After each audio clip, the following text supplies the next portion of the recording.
You all stand and join me with the Pledge of Allegiance. I pledge allegiance to the flag of the United States of America and to the republic for which it stands, one nation, under God, indivisible, with liberty and justice for all. All right, notification posted. We have the minutes from June 28th meeting. Any comments, questions, corrections? Okay. Hearing none, without objection, the minutes are approved. Time for citizen comments. Anybody on the sidelines or anybody like to make a comment? Hearing none, we'll move forward with our new business. First agenda item is a Beaufort Jasper Water and Sewer Authority update. Charlie Stone, Director of Government Affairs, Public Affairs. Charlie, welcome. Thank you.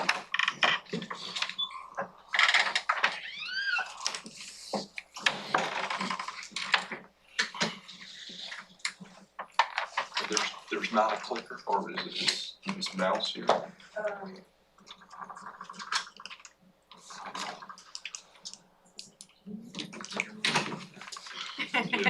I love how I'm nice to you. Work in the engineering department. I wouldn't say there's a clicker. Okay.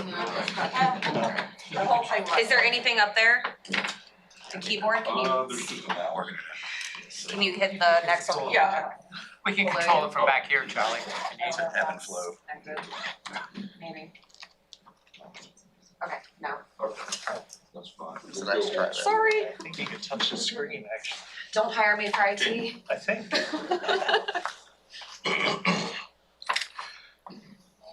I might really mess this up.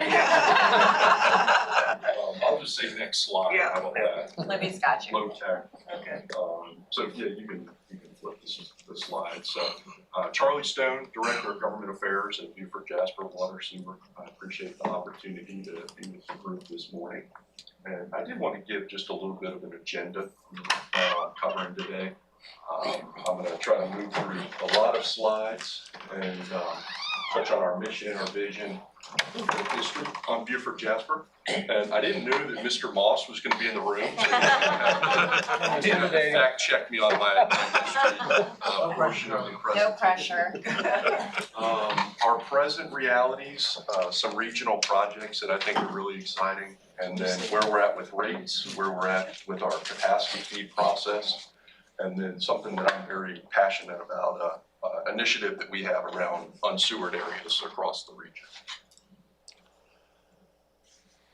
Before I dive in, I did want to start with a couple of just fun items. I wanted to recognize some of our employees at Beaufort Jasper Water that are doing some remarkable things in and outside of our community.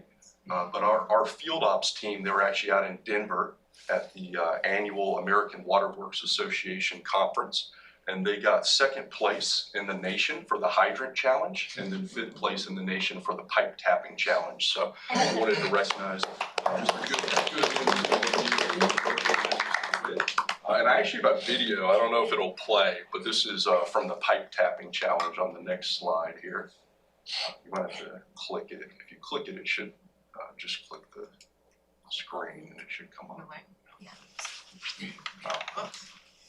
Maybe. It's like a PDF version. Yeah, I think, yeah, it might not work. It was working on my laptop, but that's fine. But apparently these guys actually won the raft race for the Beaufort Water Fest too. So they've been just like out of state, just winning every competition they can. But the next slide, so Miss Megan Morris is actually the author of this article. She's in the room, but this is Mr. Derek Washington. Mr. Washington has been a technical maintenance specialist at our Perrysburg plant for 27 years. And it's my honor to recognize him today because he truly embodies everything that's great about the authority, everything that's great about our region. He was appointed as Grand Marshal of the Beaufort Waterfest Parade. And he's also been a Beaufort Port Royal volunteer firefighter for 20 years. So he's somebody that's just a great member of our team at Beaufort Jasper and then a great member of the community. So this is our mission and our vision, provide quality water and wastewater to current and future customers in the Low Country. And then our vision is to be a leading water and wastewater provider recognized by our customers for reliable, so in the 60s, I believe, like right around 1960. And so it says water, water everywhere, but not a drop to drink. And so I wanted to chat a little bit about the history of Beaufort Jasper Water, because some of the parallels were really fascinating to me. But in the 1950s, we were really a community that was challenged by growth. You'll see on the screen between 1950 and 1960, Beaufort County actually had the highest amount of population increase on the Atlantic seaboard at 63%.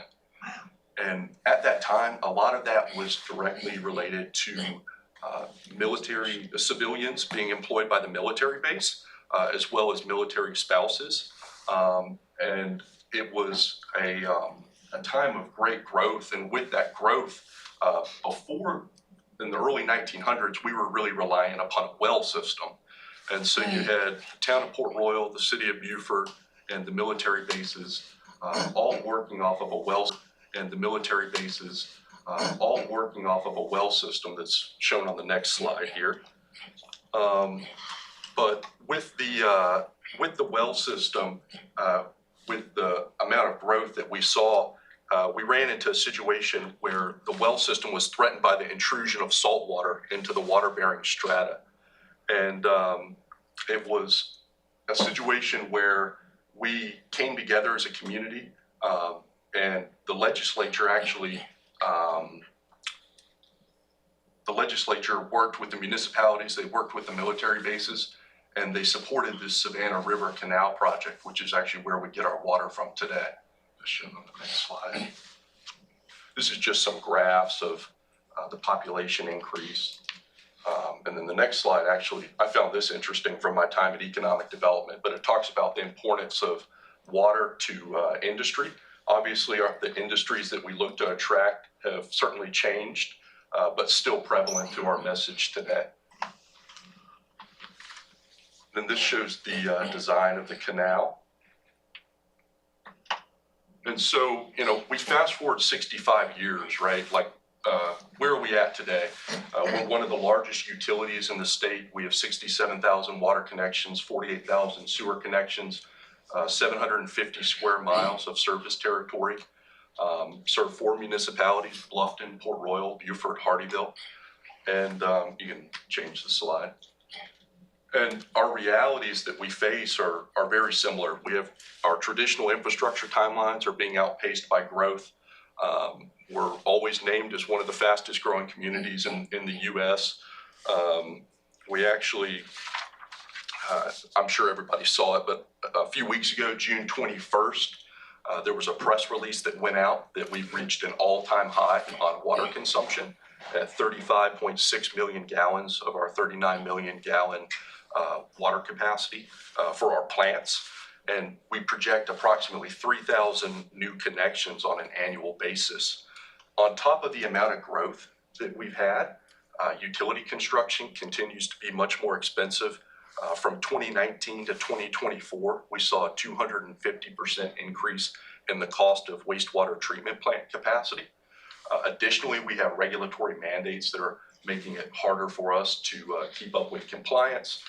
And we're in a situation where fees for capacity as well as rates need to keep pace with the growth and with the cost increase across the region.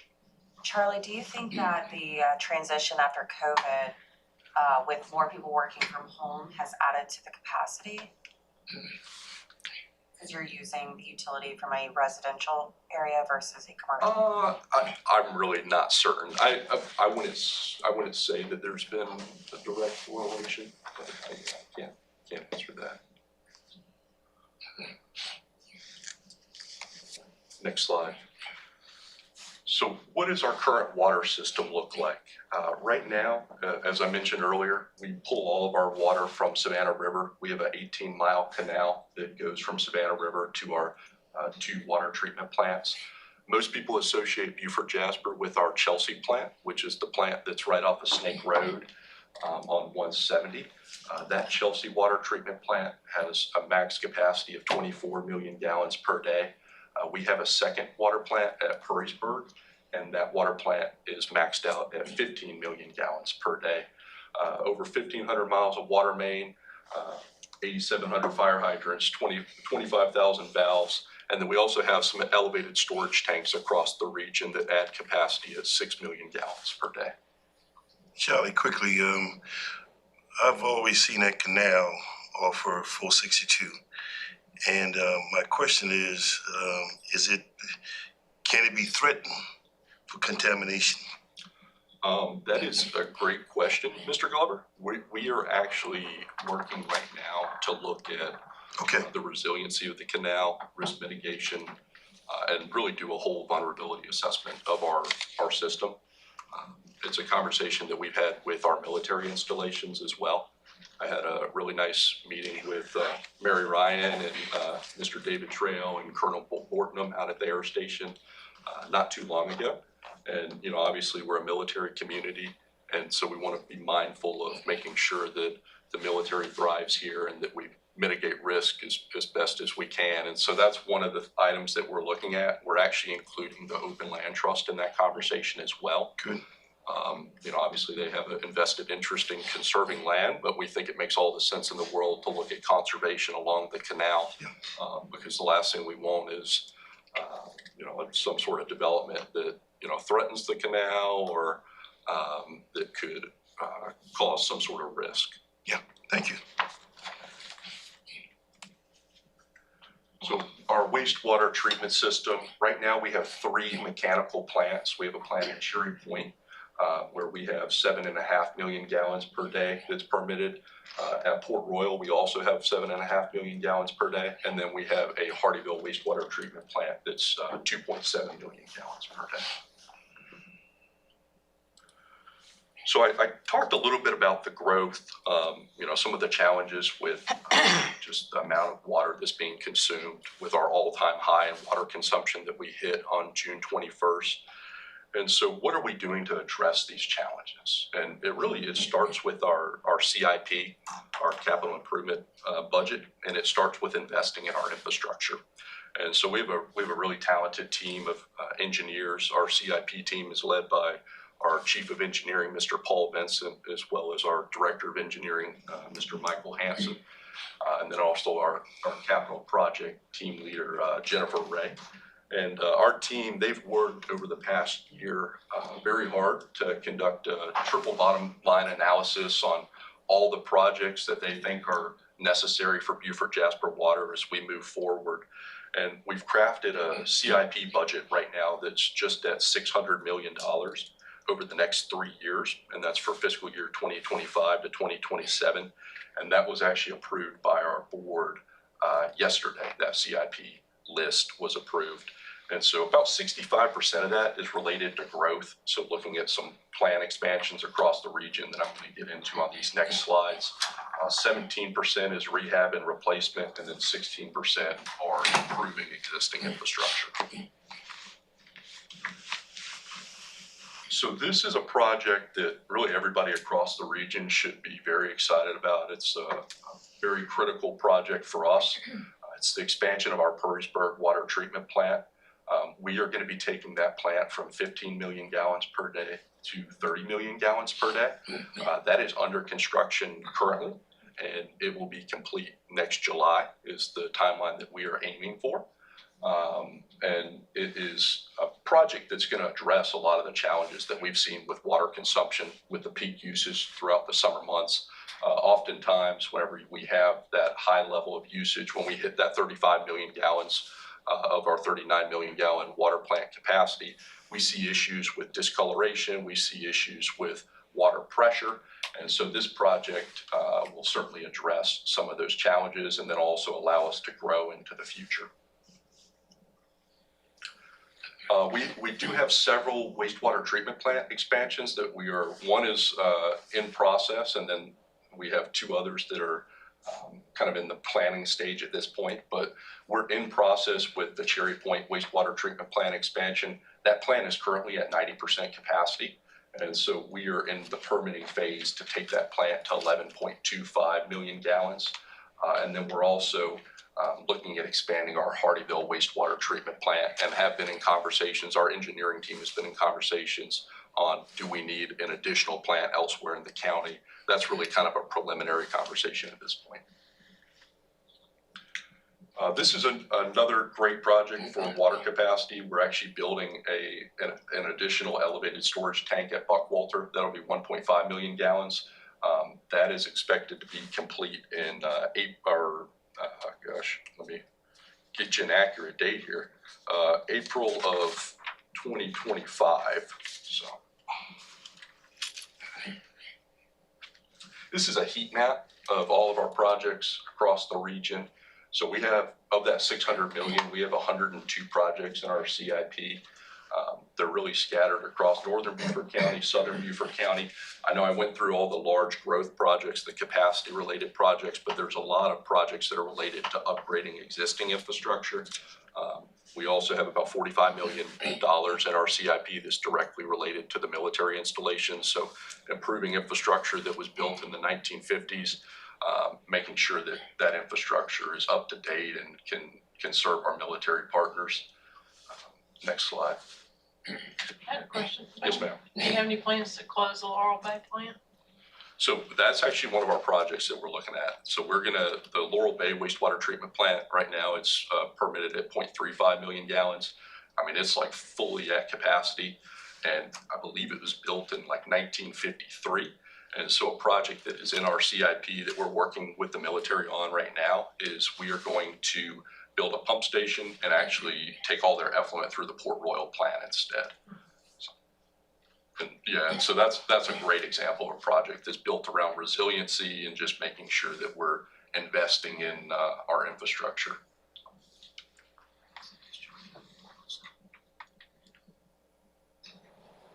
Oops, sorry.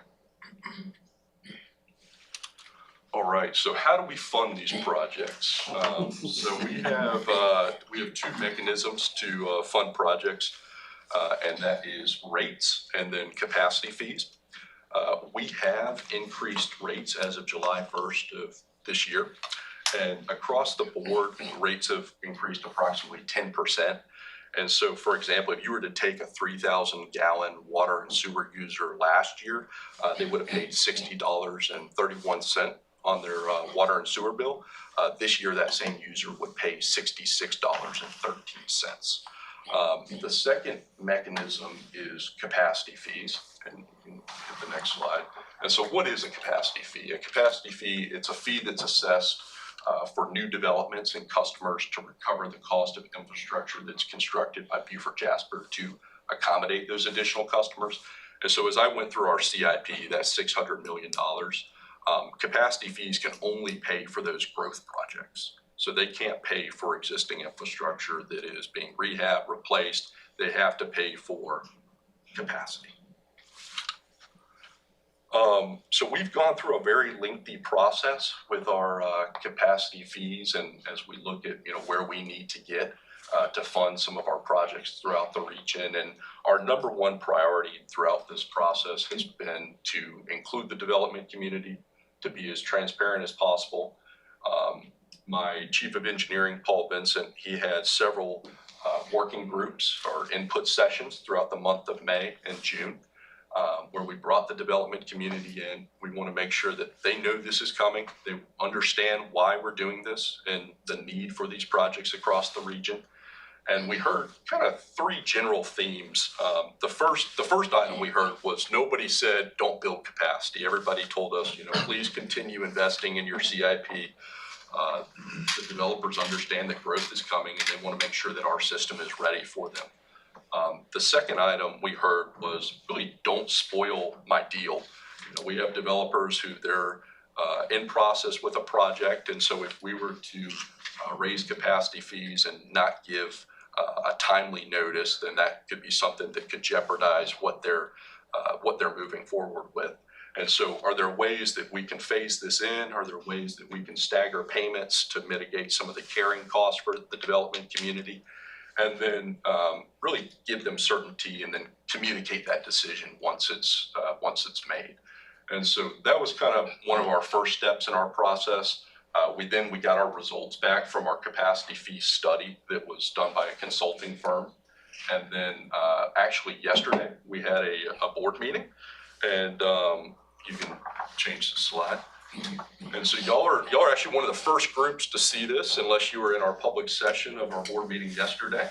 But with the input of the development community, with the completion of our consultant study, our board recommended to take this to public hearing on August 20th as our path forward.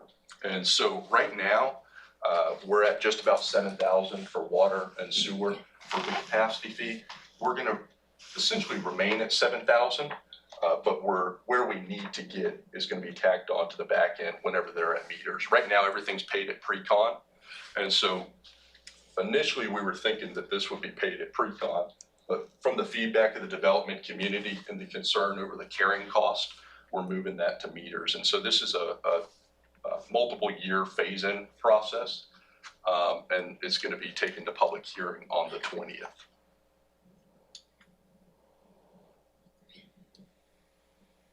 Surprised no questions on that.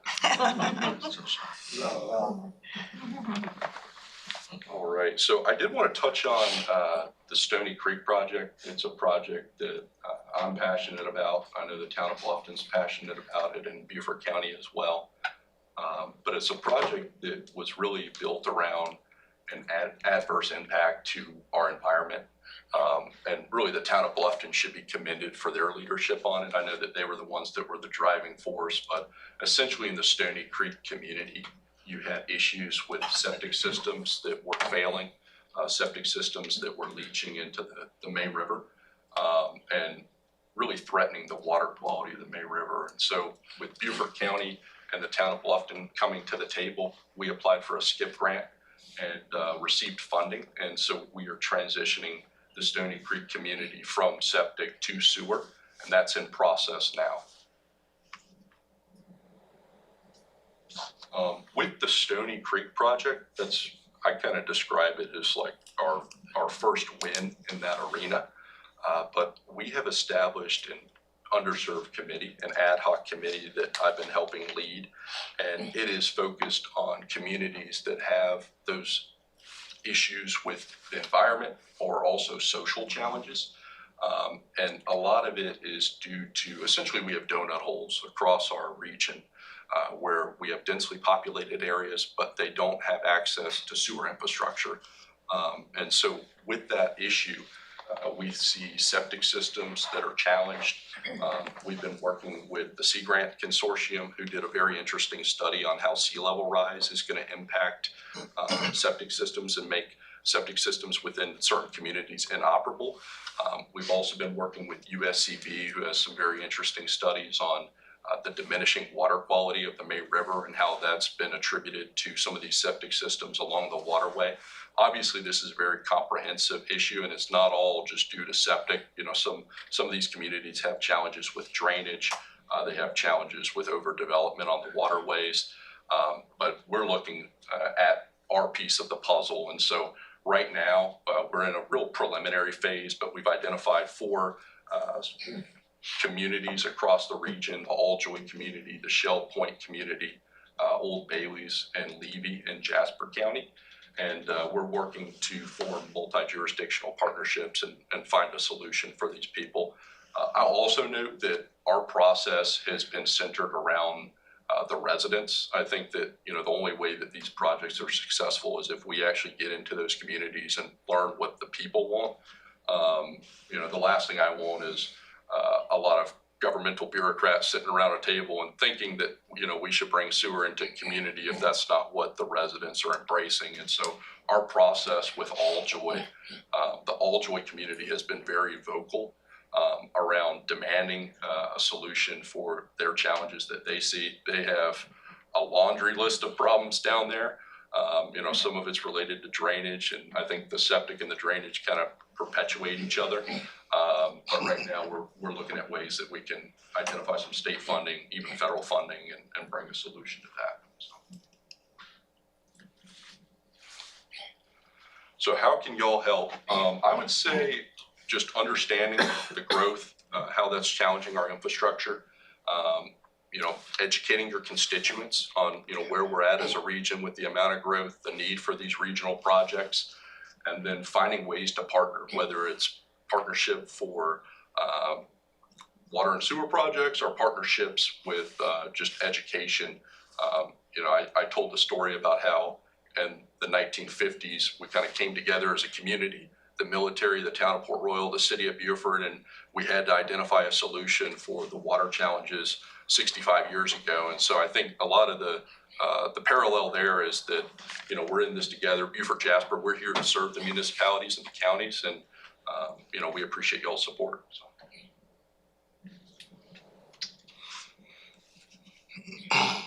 You taking questions now? Taking questions. Let me ask you,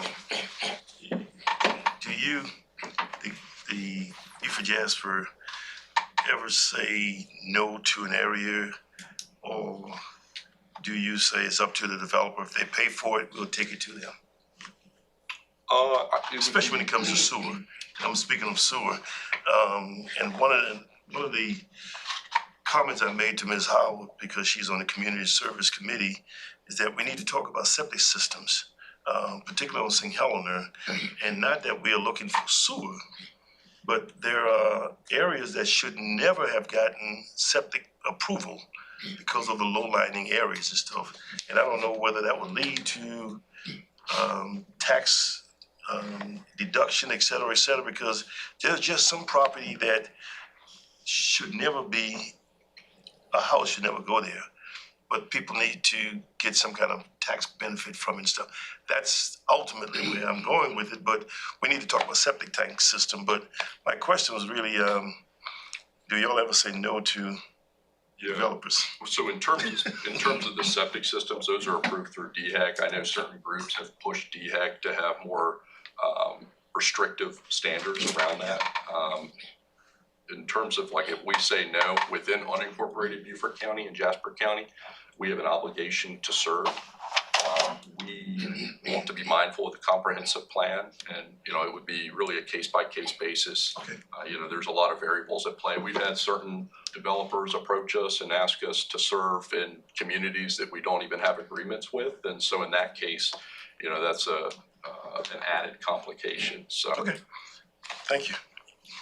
We just converted in Port Royal probably 50 to 75 septics over into sewer. We work with Low Cog Town, Port Royal, BJWSA. So we've just come through that project and we're real happy about that. We're proud of that. It took a while. It was one of my first initiatives when I first got elected on the council. So it took a while, but it worked its way through the process and we were successful. Yes, sir. Is it safe to say that sewers are restricted to residential only? I mean, a development couldn't have, not septic. Septic's restricted to individual resident properties only. I mean, a developer couldn't put in a development with multiple homes and they'd be on septic. A developer could put in septic. Again, that's something that DHEC regulates, so I don't know the exact standards, but I do know that, they could. How do you deal with the financial impact where, as an example, Shell Point, where residential sections have been built for a long time and you got a lot of problems there. So if you put a septic system in, or if you put in sewers there, how does the cost of that get offset? Does some of that come back to the residents in the community? How do you offset the financial impact? Yeah, so I'll use the Stony Creek project as an example because I think it's a really great project and it's something that I would love to see replicated in other communities. But they received SCIP funding. Beaufort Jasper put in funding. I believe the town of Bluffton put in funding as well. And essentially, there's no cost to the resident. So generally speaking, there is a private piece that the resident would fund. And so everybody loves the idea of sewer until you have to pay a monthly bill or you have to pay the private connection fee. With the Stony Creek project, because of the grant dollars and the public dollars that were at the table, that was mitigated.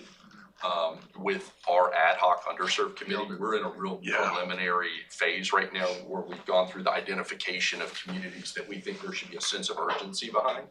But my goal is to actually get in those communities, learn a little bit about the residents, find out what they want. With Alljoy, that's been a really simple process because they have been so vocal and we have a lot of data to support a project there, with the data from the Sea Grant Consortium, with the data from USCB and the diminishing water quality of the main river. There's been a lot of groundswell from the community and then also from stakeholder groups. We haven't seen that same groundswell within Shell Point or the Levy community, but we're trying to educate ourselves and just find a path forward, look at federal funding, look at state funding, try to turn over as many stones as we can. But again, we're early in our process. It's not like these are projects that are going to happen this year or next year or anything of that nature. So with the And Shell Stony, Point, I'm sorry. I was just gonna ask, for the Stony Creek project, you're saying no residents need a tap fee? So if they sign up before, I don't know the date, but it's in August, then their fees are waived. In Shell Point in 2015 and 2016, we had a series of community meetings, and the tap fee was a major concern.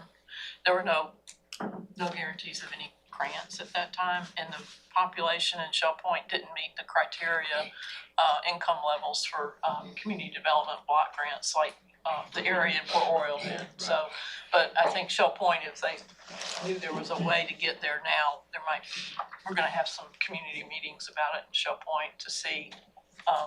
They didn't feel like they could afford the tap fees at that time. I know the community after being interactive with them for different developments years ago.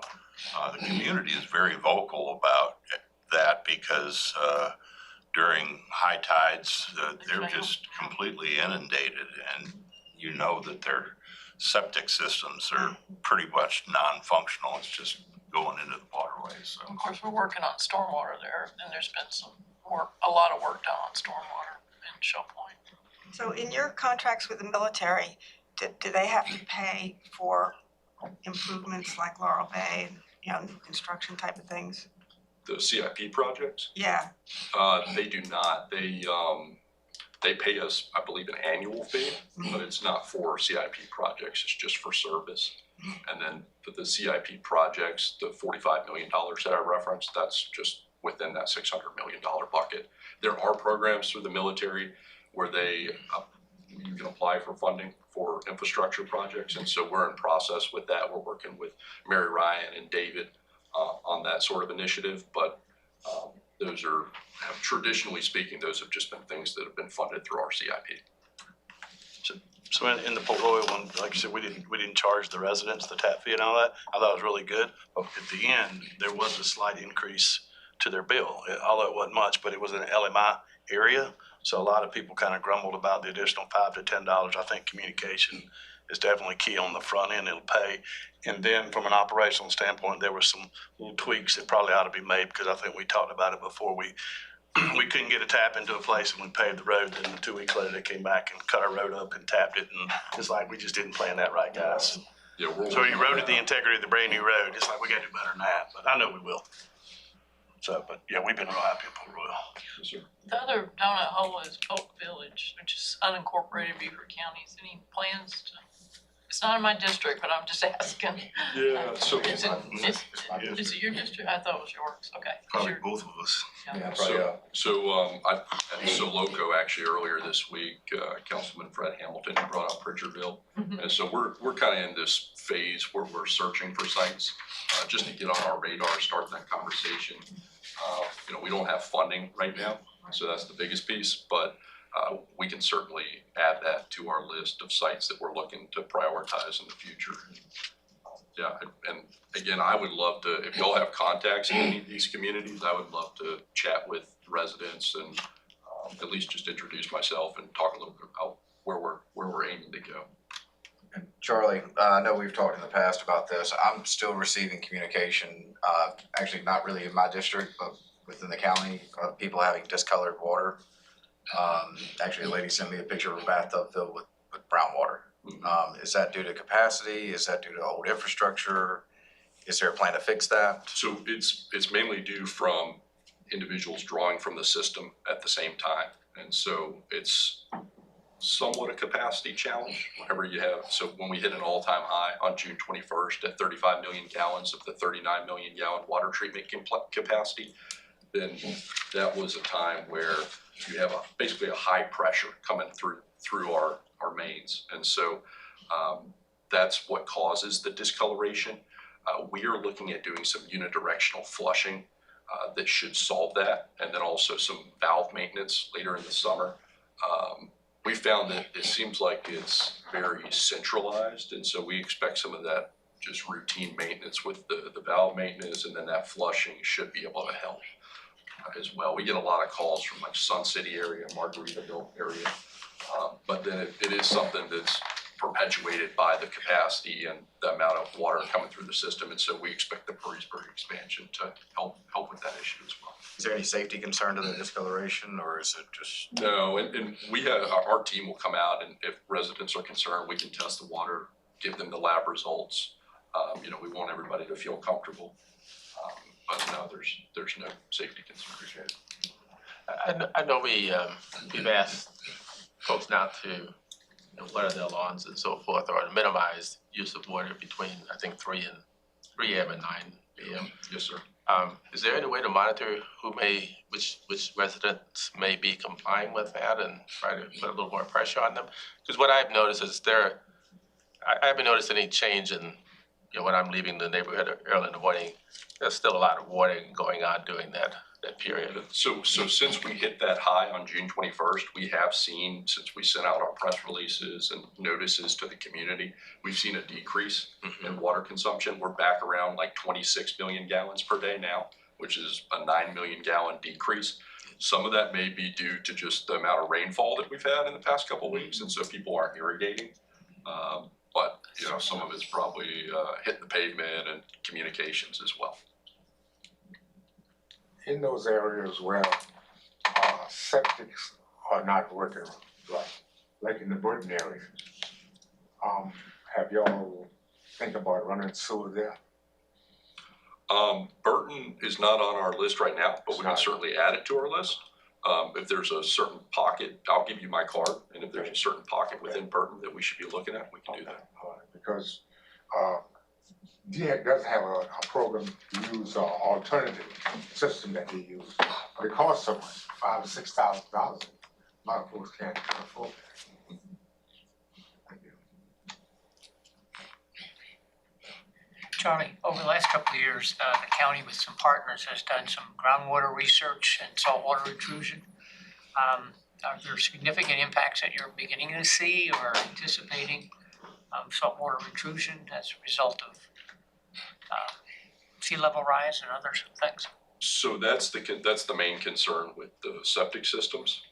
That's really what the Sea Grant Consortium studied, is that sea level rise and how it's going to impact septic systems' ability to operate. In our system, we don't have any concerns with that.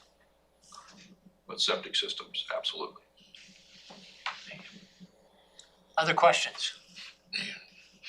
Thank you, Charlie. Very, very informative. Appreciate your time. I'm sure we'll have you back for further developments as they occur. All right, our second speaker is going to educate us on educational efforts for transportation and the transportation sales tax referendum. Dean Moss has been the chairman of the Sales Tax Advisory Committee. He's here to speak with us. Thank you, Mr. Chairman, and thank you, everyone. I'm not going to be terribly long, but what I do want to do is to start us focusing on how we're going to. Dean, before you get started, I want to your introduction. How did Charlie do? Charlie did great. I meant to say that. There's a lot of little details in the history that I might have gotten a little more excited about, but he did a great job. And everything he said is completely correct. And these are issues that have started to build and build and build over the last 15 years. And I'm very, very confident about the current administration. out at Beaufort Jasper. The new the general manager there is excellent, staff's doing a great job. And I'm optimistic that we're gonna get through this, we're gonna get it, it's gonna get straightened out, and, but it ain't gonna get cheaper, that's all I can say. And I don't know if there are any federal grants, major federal grants out there, Charlie, that would give an opportunity to get at some of this, some of the capital investment that has to be made over the next 10 years. It's phenomenal amount of money that has to be raised, and right now, the way we're structuring it, we're getting it all from the people that are either here or coming here. And particularly if we can tie the sewer thing to some significant environmental protections, I think there may be dollars out there that can be targeted to pick up some of the costs, particularly on some of the septic tank stuff. I mean, I think there are opportunities out there for that.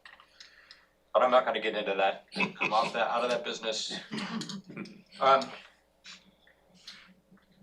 County Council's approved a penny sales tax for transportation to go into effect, to be voted on in November.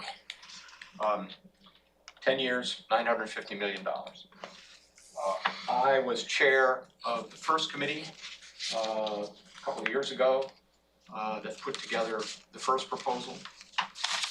And we had got first reading of that proposal.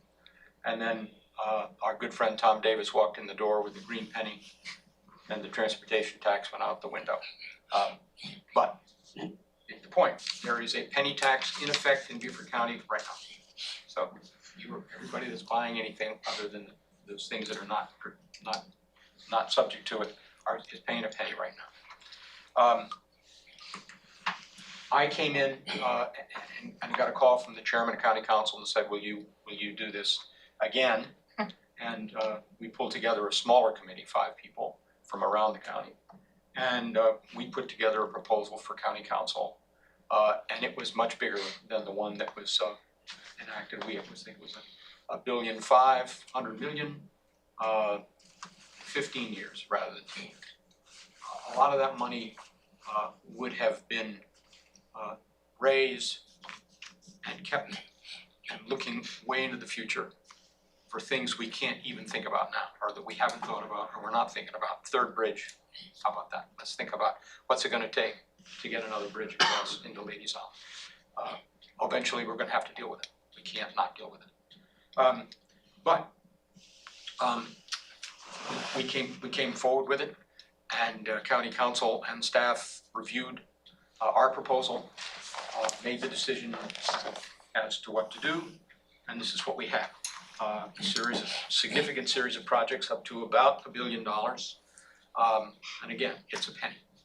And it will not, people's lives will not change as a result of this tax if it is passed. But this community, all of Beaufort County, has got to come up with a strategy effectively to sell this. It's going to be perceived. It's already been crazy.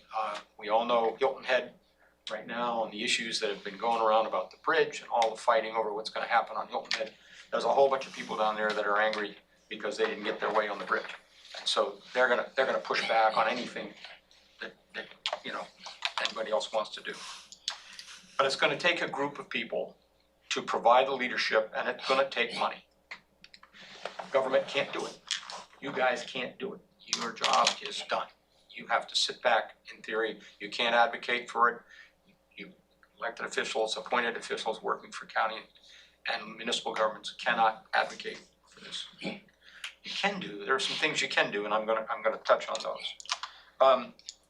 South of the Broad is underway. There's a group of people now working in the south of the Broad. Stu Rodman is part of that. I know that was a subject of a discussion the chairman was at end of last week, and things are starting to come together down there.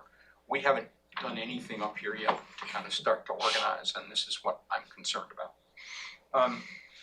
Jasper County is also doing this. They have a similar penny sales tax. It was approved not last night, but the night before last, to go on the ballot in Jasper County. And that, a lot of what Jasper County is doing connects with what Beaufort County is doing on the 278 corridor, the triangle, down in southern Beaufort County.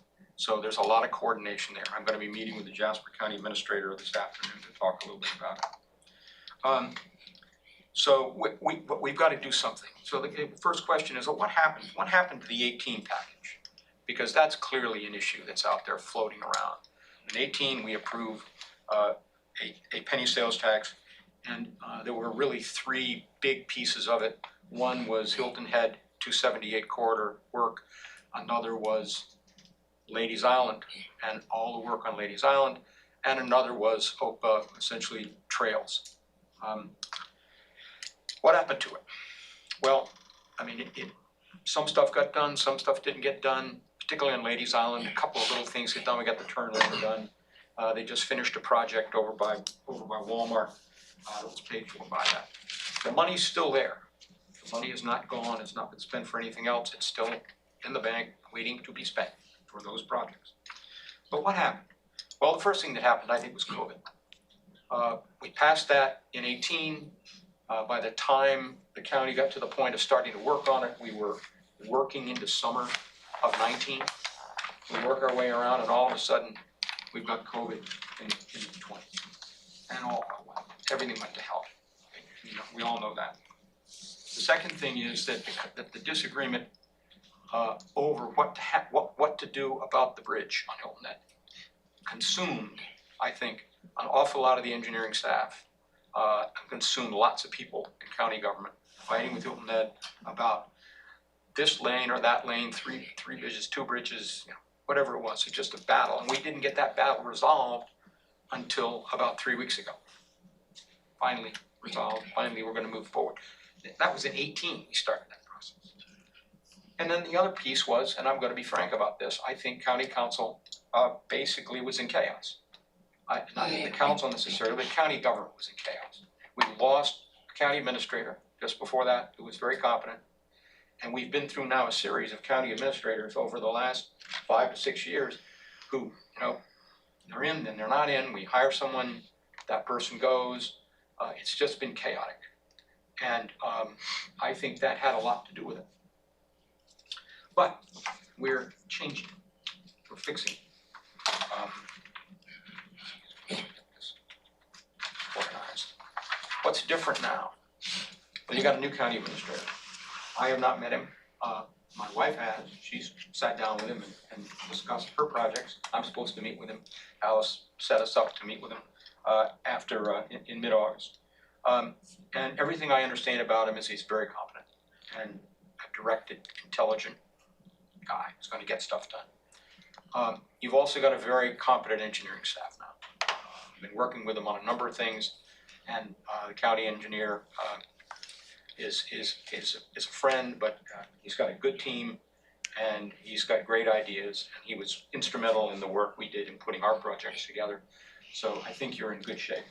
The other thing that's different is traffic problems are now exponentially worse than they were 5 years ago.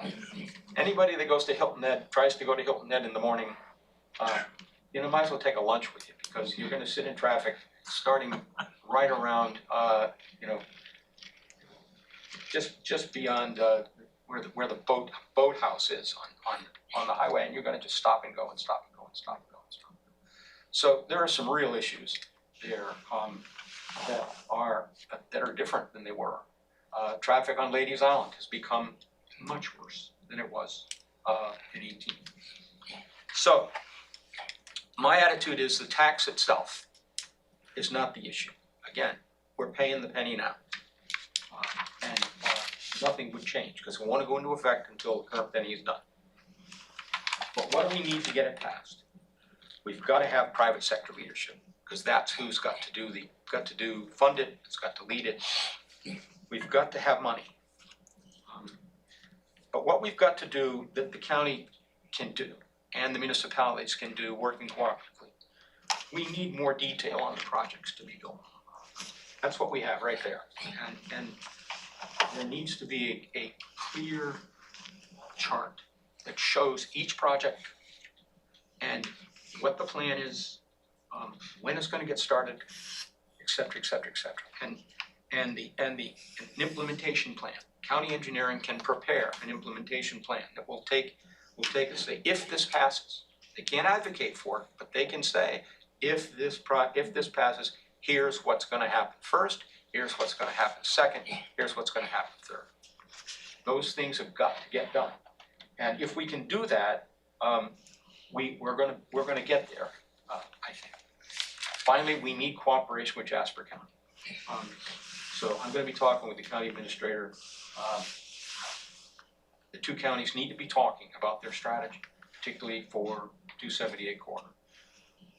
I think a lot of this is gonna sell down south, maybe better than it sells here, just because of the issues on traffic down there.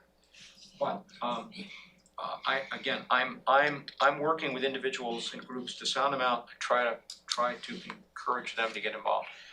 I can't lead this effort. I can't be the person to do it. I've got too much going on right now.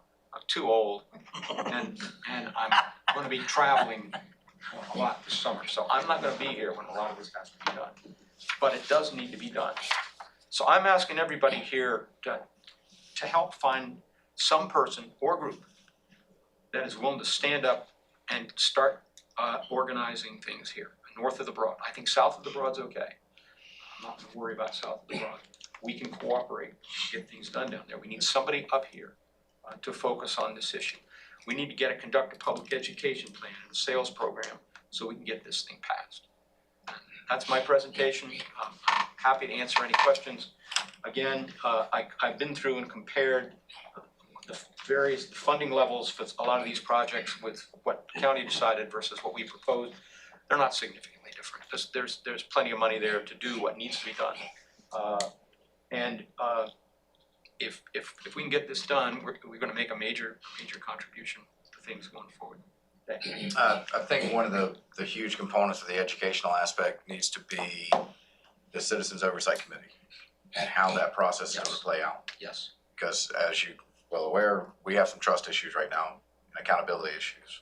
We're working on correcting those, but that's gonna come through, continued action on the council's part. Right.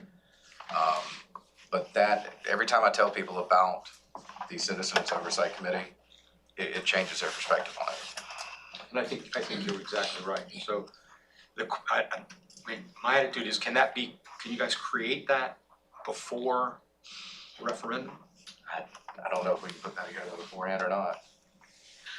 I think the other major factor is education about Reebok Road improvements, because we got a lot of public input, particularly from the city of Beaufort Yeah, and the hospital. They noticed that the amount has not changed, so they wanted to. Right, so that's part of the education, like your idea of the list of how is it gonna be done. there are three things that get in the way. And one of those is the perceived incompetence. The other is all the debate over Rebo Road. What should we do?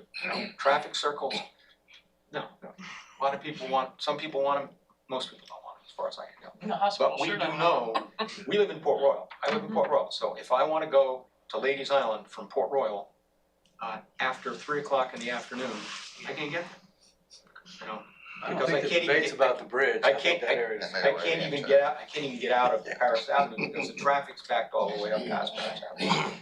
Those problems are there.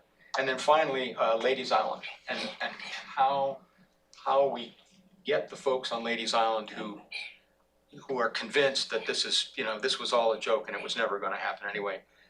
We've gotta get to them, we've got to communicate with them and work. And that's why, to me, a strategy document that's very clear and very direct is critical, that can be put out, distributed to everybody, and everybody can see, be in the paper. It can be big stacks of it laying around in the grocery store so people can pick it up and see it, so that people understand, yes, they know what they're doing, they're committed to do it right this time, and it's gonna work.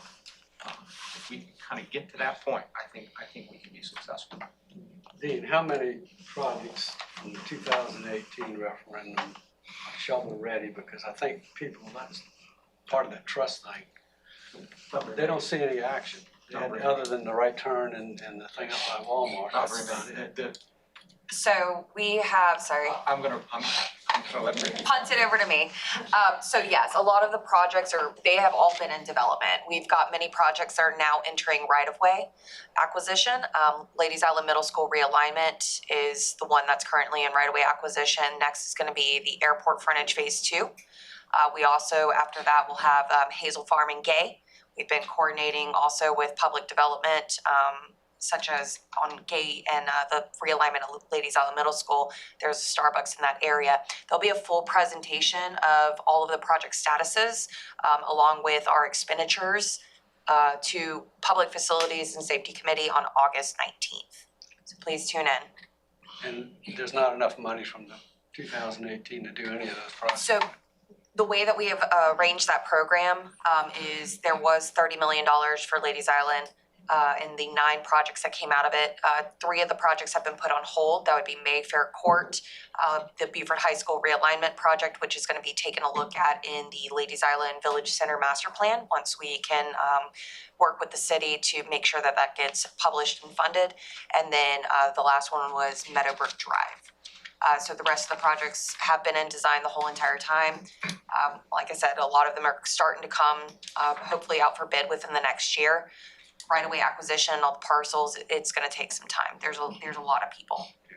So yeah, full presentation will be made from the program management team on April 19th at Public Facilities and Safety Committee to include expenditures. I know that's been a hot topic for a lot of people is what money, we still have a lot of money. We are still spending a lot of money for design and right-of-way. So it is active. We are very active. And then all of the information, we are constantly updating and trying to improve our website. So BeaufortCountyPenny.com is the website to take a look at to make sure that you're getting the most up-to-date information. And that will include all of the transportation sales taxes from our history up until the new one that is proposed for 2024. All the information is there, including this spreadsheet. Mr. Jerry, I saw that you were taking a snapshot over there of all of this is located, yes, on BeaufortCountyPenny.com. Well, now that you mentioned it, on the municipal projects, I know our mayor went to the council meeting and wanted to separate Beaufort and Port Royal. And that needs to be updated. It is. Needs to be addressed, if you could make sure. We can update, yes, it is addressed inside the actual ordinance, but we can work to update just this handout to reflect that. That'd be good. I'd appreciate that. Absolutely. It's in the ordinance. It is. Okay, all right, thank you. Last question, not to put it out there in the universe. What if the referendum doesn't get passed? Is there anybody thinking about a plan B, or what do we do? These issues aren't gonna go away, they're gonna get worse. I defer to county council folks on that. I think that needs to be part of the education process. I don't know what plan B is right now, but we need to come up with a statement. What is plan B? Better Yeah. public Plan B transportation. should Yeah. the old bonds and stuff, and I don't think we wanna Bonds go and- that route. Tax increase, other Yeah. tax. Yeah, there's many ways to fund transportation projects. So as many of you know, we have a road use fee that has increased to $20 as of this new fiscal cycle. Impact fees is something else that we collect. Those are dictated by a CIP list, so we can only, similar to a sales tax, can only expend funds on the CIP list and nothing else. There's also geo bonds, as Mr. Glover mentioned. There are millage increases. There's only a handful of ways that we can get things funded, and the sales tax is a great funding source for transportation needs. So if it doesn't pass, we're gonna have to look at additional alternatives such as increasing fees, taxes, and or go into our debt with geo bonds. And when we go that route, it's gonna be piecemeal, picking out which one will go first, prioritizing like that. Yeah, each one of our funding sources are dictated by a CIP I list. think you're right as far as getting that information out there, because if it doesn't happen, I don't know where we'll go, so. I mean, I just think about one thing. I think about an example I use when I talk to people is Warsaw Island. And it's not a listed project. It's not a listed project, but when you start looking at resiliency, emergency evacuation projects, right now, on a serious high tide, Warsaw Island Road is covered with salt water. Yeah. So if you live on Warsaw Island and you've got to drive on and off that island for work, you're splashing salt water up onto the bottom of your car every time you have to go through there. Now, that project, that's not just Warsaw Island. There are other places in northern Beaufort County where that problem exists. And there's lots of stuff like that we don't really recognize, but it's there. It's the pathway projects, you know, I'm a trail guy, everybody knows that, and I certainly would support and do support all that. Let me just make a comment on Warsaw Island, Dean. 4 years ago, the state actually paved that and actually added 4 inches. And now it's still underwater. I was just saying, you know, for the education piece, however we do that, citizen oversight committee or community advocates, while I live in the city and I an elected official in the city, I grew up out in the northernmost portion out in Sheldon, and I can tell you that there is a lot of suspect when it comes to these things from folks living out there.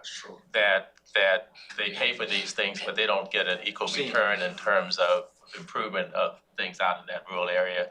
So I know I've talked to Councilman Dawson about this, and he's on it. But since he's not here, I just want to put that up on the radar that that area is very rural out there, large land area, but not very well populated.